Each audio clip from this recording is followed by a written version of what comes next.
Halo, perkenalkan kami dari kelompok 3. Pada kesempatan ini kami akan mempresentasikan hasil analisis Hazard Identification, Risk Assessment, dan Risk Control atau disebut dengan HIRAC pada proses produksi kerajinan kaca tiup. Kami beranggotakan, ada saya sendiri Gisela Vindiani, ada rekan saya Rizky Ramdhani, ada juga Syamta Yuda, dan juga ada Mas Wahyu Aji. Selanjutnya sebelum pembahasan, dimulai, kami tuh memberikan alur presentasi kami, yang di mana presentasi dimulai dari latar belakang, tujuan penelitian, ada deskripsi industrinya sendiri, proses kerja, identifikasi bahaya, menggunakan metode HIRAC, ada rekomendasi pengendalian resiko, hingga kesimpulan.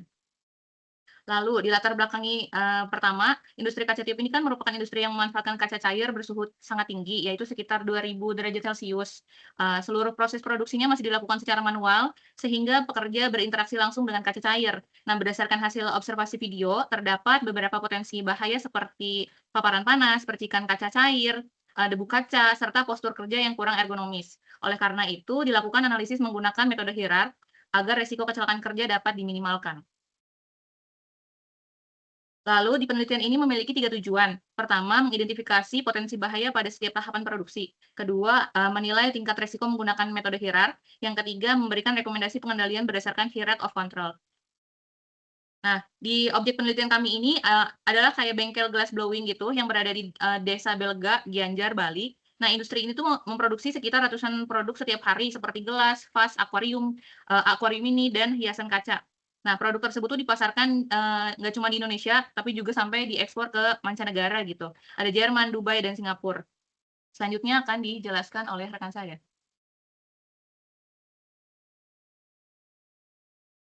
Lalu proses selanjutnya itu proses kerajinan kaca tiup. Yang pertama itu stepnya itu persiapan bahan baku dengan menyortir dan menyiapkan pecahan kaca sebagai bahan baku. Kaca di sini kita menggunakan kaca bekas. Lalu step kedua yaitu peleburan kaca, yaitu melebur pecahan kaca dalam tungku menjadi kaca cair. Lalu yang step ketiga pengambilan kaca cair. Pengambilan kaca cair menggunakan blown pipe. Lalu yang keempat, penghalusan permukaan, yaitu membentuk permukaan awal kaca agar lebih halus dan simetris. Lalu yang kelima, itu peniupan dan pembentukan, yaitu untuk meniup dan membentuk kaca sesuai dengan desain yang diinginkan. Lalu step keenam, pencetakan, yaitu membentuk kaca menggunakan cetakan sesuai bentuk produk. Lalu step ketujuh, pendinginan atau annealing, yaitu mendinginkan kaca secara bertahap agar tidak mudah retak. Lalu yang terakhir yaitu finishing, yaitu menghaluskan dan merapikan produk hingga siap digunakan. Next. Lalu kita masuk ke identifikasi bahaya dan penilaian risiko. Identifikasi bahaya dilakukan melalui observasi setiap tahapan proses pembuatan kerajinan kaca tiup yang ada pada video proses produksi kerajinan kaca tiup. Berdasarkan hasil observasi, potensi bahaya yang ada pada proses produksi dengan menunjukkan area yang menimbulkan potensi bahaya serta aktivitas kerja yang menimbulkan kecelakaan kerja. Next. Yang pertama adalah proses persiapan bahan baku. Dari bahan baku di sini ada benda tajam. Pada proses belum belum. Pada proses persiapan bahan baku terdapat potensi luka akibat pecahan kaca. Resiko utamanya adalah tangan atau jari pekerja dapat tersayat ketika memilah bahan baku. Next. Lalu yang selanjutnya proses peleburan kaca di tungku. Pada proses peleburan, pekerja berada sangat dekat dengan tungku bersuhu tinggi. Bahaya utamanya adalah paparan panas yang dapat menyebabkan luka bakar serius. Tahapan ini merupakan salah satu aktivitas dengan risiko paling tinggi. Lalu next. Selanjutnya proses pengambilan kaca cair. Proses pengambilan kaca cair menggunakan blown pipe terdapat risiko percikan kaca cair yang dapat menyebabkan luka bakar apabila mengenai tubuh pekerja. Selanjutnya proses penghalusan permukaan kaca. Proses penghalusan permukaan kaca cair terdapat dua bahaya utama, yaitu paparan uap panas dan kontak langsung dengan kaca panas yang dapat menyebabkan luka bakar. Lalu yang selanjutnya proses peniupan dan pembentukan kaca. Proses peniupan dan pembentukan kaca, pekerja berpotensi mengalami heat stress, kelelahan kerja, serta penurunan konsentrasi akibat paparan panas dan aktivitas meniup secara terus-menerus. Lalu proses pencetakan. Proses pencetakan masih terdapat risiko paparan panas, posisi kerja yang tidak ergonomis yaitu memupuk dan percikan kaca pada proses pengambilan kaca cairnya. Next. Lalu proses penyempurnaan bentuk dan pendinginan. Pada proses pendinginan terdapat kemungkinan pekerja terkena kaca panas maupun percikan kaca pada saat proses berlangsung. Next. Lalu pada yang terakhir yaitu proses finishing. Proses finishing dapat dilihat resiko akibat serpihan dan debu kaca yang dapat melukai tangan, iritasi mata, serta mengganggu sistem pernapasan.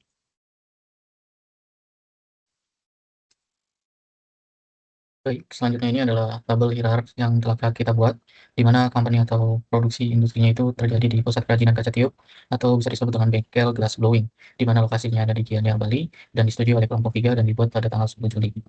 Selanjutnya, berikut ini adalah dari proses persiapan bahan baku dan peleburan kaca, di mana pada proses persiapan bahan baku ini terdapat proses memilah pecahan kaca yang dalam video dapat kita lihat bahwasannya bahaya yang dapat ditimbulkan itu ada dari pecahan kaca yang tajam, sehingga efek dari dampak tersebut yaitu tangan dan jari terluka.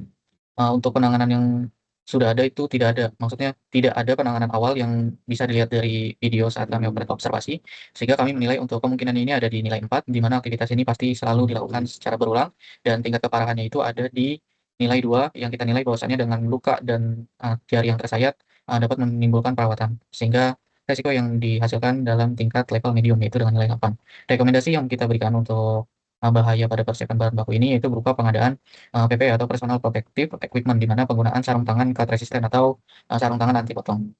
Kemudian untuk pada proses yang kedua ini terdapat proses peleburan kaca, di mana bahaya yang ditimbulkan itu berupa paparan panas bisa mencapai kurang lebih 2000 derajat Celcius, dan efek yang disebabkan yaitu berupa luka bakar fatal. Untuk penanganan awal ini dari proses kerajinan kaca tiup ini belum ada, sehingga untuk kemungkinan itu ada di 4, karena operator selalu berdekatan dengan tungku tersebut, dan tingkat keparahannya ada di 5, karena ketika paparan panas itu mengenai operator dalam waktu yang cukup lama dapat menimbulkan heat stress dan lain sebagainya, sehingga resiko berada di tingkat atau level high dengan nilai 20. Dan rekomendasi yang kita berikan juga berupa PPE atau Personal Protective Equipment, di mana berupa sarung tangan anti panas, sepatu safety, apron anti panas, dan kacamata safety. Selanjutnya, next. Baik, selanjutnya ini adalah proses dari pengambilan kaca cair, di mana hajat yang ditimbulkan itu percikan kaca cair pada saat pengambilan dari tungku, di mana ketika kaca cair tersebut mengenai operator, maka dapat menimbulkan luka bakar yang fatal. Untuk pencegahan awalnya juga dari proses ini belum ada, karena semuanya dilakukan secara manual dan tidak ada APD yang digunakan. Sehingga kami menilai untuk kemungkinan terjadinya itu ada di 3, karena percikan tidak selalu terjadi, tetapi cukup mungkin terjadi saat pengambilan kaca dengan tingkat keparahan yang 4, dan kami menilai risiko yang ditampilkan yang dapat ditimbulkan berada di tingkat high atau dengan nilai 12. Dan rekomendasi yang kita berikan berupa engineering control, yaitu pemberian layout pada area kerja, di mana operator dan tungku ini diberikan jarak yang cukup agar paparan panas atau pengambilan kaca cairnya itu tidak mengenai operator. Kemudian untuk penanganan selanjutnya itu berupa PPE, penambahan penggunaan APD seperti yang dijelaskan sebelumnya, seperti sarung tangan, sepatu safety, dan lain sebagainya. Dan untuk penanganan tambahannya itu berupa administrative control, berupa warning sign, untuk mengimbau pada setiap operator atau pengrajin tersebut untuk tidak berdekatan dengan toko, dan selalu berhati-hati pada saat pengambilan kaca cair. Selanjutnya, proses pengeluaran kaca. Hajat yang ditimbulkan ini berupa paparan kaca panas dan uap panas, karena proses ini dilakukan secara manual dengan operator memutar dari gagang kaca cair tersebut dan menghaluskannya dengan koran basah, sehingga dapat menimbulkan uap panas dan paparan kaca yang panas. Dan efek yang ditimbulkan itu berupa luka bakar pada tangan dan mata terpapar panas. Nilai kemungkinan kita berikan nilai 3 dan tingkat keparahannya 3, sehingga risiko yang ditimbulkan berada di tingkat medium. Untuk engineering kontrolnya kita melakukan pembuatan alat bantu berupa cetakan yang dapat dilapisi dengan koran basah, sehingga operator tidak perlu memegang koran basah itu lagi dan dapat meminimalkan potensi luka bakar pada tangan. Kemudian seperti sama sebelumnya, menambahkan PPE dengan penggunaan alat pelindung diri tahan panas. Selanjutnya ini adalah proses peniupan dan pembentukan kaca. Untuk bahaya yang ditimbulkan itu berupa paparan panas dan kelelahan kerja, karena proses ini dilakukan secara berulang dan sampai dengan bentuk dari kacanya tersebut sempurna. Dan efek yang ditimbulkan ini berupa heat stress seperti berkeringat berlebih dan lain sebagainya. Untuk efek yang selanjutnya ini berupa penurunan konsentrasi karena dampak kelelahan pekerja saat melakukan peniupan dan pembentukan. Untuk penanganan awalnya dari video ini bisa kita lihat terdapat stand support blow pipe yang digunakan untuk menahan pada saat pembentukan dan peniupan. Namun, stand support ini masih belum optimal, sehingga kami memberikan nilai untuk nilai kemungkinannya itu 4 atau peluang terjadinya itu 4 dan nilai keparahannya itu 3, sehingga resiko yang ditampilkan atau yang ditimbulkan itu berada di tingkat high atau dalam nilai 12. Dan rekomendasi yang kita berikan ini berupa modifikasi blowpipe-nya dengan gagang dan ujung pipanya dengan bahan yang anti panas atau isolator panas. Kemudian administratif kontrolnya itu berupa pengaturan rotasi pekerjaan, di mana karena proses peniupan itu harus dilakukan secara konsisten, maka pengaturan rotasi kerja itu harus juga memperhatikan terkait frekuensi peniupan tersebut. Kemudian penambahan PPE dengan penggunaan alat pelindung diri anti panas.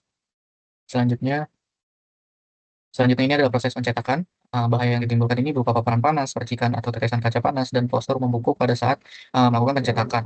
Dan dampak yang ditimbulkan itu berupa head stress dan luka bakar. Peluang terjadinya kami berikan nilai 3, tingkat keparahannya 3, sehingga untuk potensi atau resiko terjadinya bahaya ini berada di tingkat medium. Dengan rekomendasi kontrol dari kami yaitu berupa penggunaan alat pelindung diri yang tahan panas, yaitu berupa sarung tangan, kacamata safety, sepatu safety, apron anti panas. Selanjutnya, dan kami juga memberikan engineering control berupa modifikasi tempat cetakan dengan tambahan stand support blowpipe. Karena bisa dilihat di video sebelumnya, cetakan itu posisinya berada di bawah dari pekerja, yang menyebabkan pekerja tersebut harus membungkuk dan selalu memegang dari blowpipe-nya itu sendiri, sehingga dapat menimbulkan potensi kelelahan. Kemudian ada proses penyempurnaan bentuk dan pendinginan. Zat yang ditimbulkan ini berupa kontak dengan kaca panas dan terkena percikan panas, dan dampak yang ditimbulkan itu berupa luka bakar ringan dan mata terkena percikan kaca. Dengan nilai resiko yang kita nilai berada di tingkat medium, yaitu dengan nilai 9, dengan rekomendasi kontrol dari kami yaitu penggunaan alat pelindung diri tahan panas. Selanjutnya ini adalah proses terakhir. Bisa dilihat dari penjelasan dari Bapak Yuda sebelumnya, proses ini dilakukan secara manual dengan kelingking tangan, sehingga proses tersebut menimbulkan debu dan serpihan kaca yang dapat menyebabkan iritasi mata terluka, gangguan pernapasan, sampai berpotensi tangan terkena serpihan kaca. Untuk existing risk control-nya itu ada di penggunaan masker, sehingga kami melakukan penilaian di likelihood-nya itu ada di 4, tingkat keparahannya 3, dan risikonya berada di level tinggi. Dan rekomendasi kontrol yang kita berikan berupa penambahan alat pelindung diri, berupa sarung tangan, kacamata safety, sepatu safety, das masker, respirator, dan untuk engineering kontrolnya yaitu penambahan meja kerja. Oke, next Mas, ini tadi udah dijelasin Mas. Next, satu lagi. Oke, berikut rangkuman rekomendasi pengendalian risiko ya. Setelah dilakukan proses identifikasi bahaya dan penilaian risiko menggunakan metode HIRAK yang telah dijelaskan, diperoleh beberapa rekomendasi pengendalian risiko yang disusun berdasarkan HIRAK of control. Nah, ini dimulai dari pengendalian paling efektif hingga yang paling sederhana. Nah, pada tingkat eliminasi, perusahaan dapat menghilangkan sumber bahaya apabila memungkinkan. Selanjutnya adalah substitusi, yaitu ini mengganti alat maupun material yang memiliki tingkat risiko lebih tinggi dengan alternatif yang lebih aman. Kemudian pada engineering control, ini rekomendasi yang diberikan meliputi pemasangan mesin guard, ventilasi yang memadai untuk mengurangi kontak langsung dengan sumber bahaya. Nah, pada administratif kontrol, perusahaan ini disarankan ya menerapkan SOP yang jelas, memberikan pelatihan K3 secara berkala, melakukan rotasi kerja untuk mengurangi paparan, melaksanakan inspeksi rutin, serta memasang warning sign pada area yang berpotensi bahaya. Nah, terakhir, untuk penggunaan personal protective equipment atau APD seperti helm, keselamatan, kacamata, safety apron, sarung tangan tahan panas, dan sepatu safety tetap wajib digunakan sebagai lapisan perlindungan terakhir bagi pekerja. Next. Kesimpulan, ini berdasarkan hasil penelitian yang telah dilakukan dapat disimpulkan beberapa hal sebagai berikut. Pertama, pada proses pembuatan kerajinan kaca tiup berhasil diidentifikasi 4 kelompok bahaya utama, yaitu bahaya fisik, mekanik, ergonomi, dan kebakaran yang dapat pada berbagai tahapan proses produksi. Nah, yang kedua ini hasil penilaian risiko menunjukkan bahwa tingkat risiko berada pada kategori medium hingga high, dengan tingkat risiko tertinggi ditemukan pada proses peleburan kaca akibat paparan suhu yang sangat tinggi. Ketiga, berdasarkan hasil analisis tersebut, rekomendasi pengendalian risiko disusun sesuai dengan konsep HIRAK of control yang meliputi pengendalian teknik, pengendalian administratif, serta penggunaan alat pelindung diri atau APD. Keempat, penerapan metode HIRAK terbukti mampu membantu mengidentifikasi bahaya, menilai tingkat risiko, serta menentukan prioritas pengendalian secara sistematis sehingga dapat meminimalkan potensi kecelakaan kerja. Dengan diterapkannya rekomendasi pengendalian tersebut, diharapkan perusahaan dapat meningkatkan keselamatan dan kesehatan kerja, mengurangi risiko kecelakaan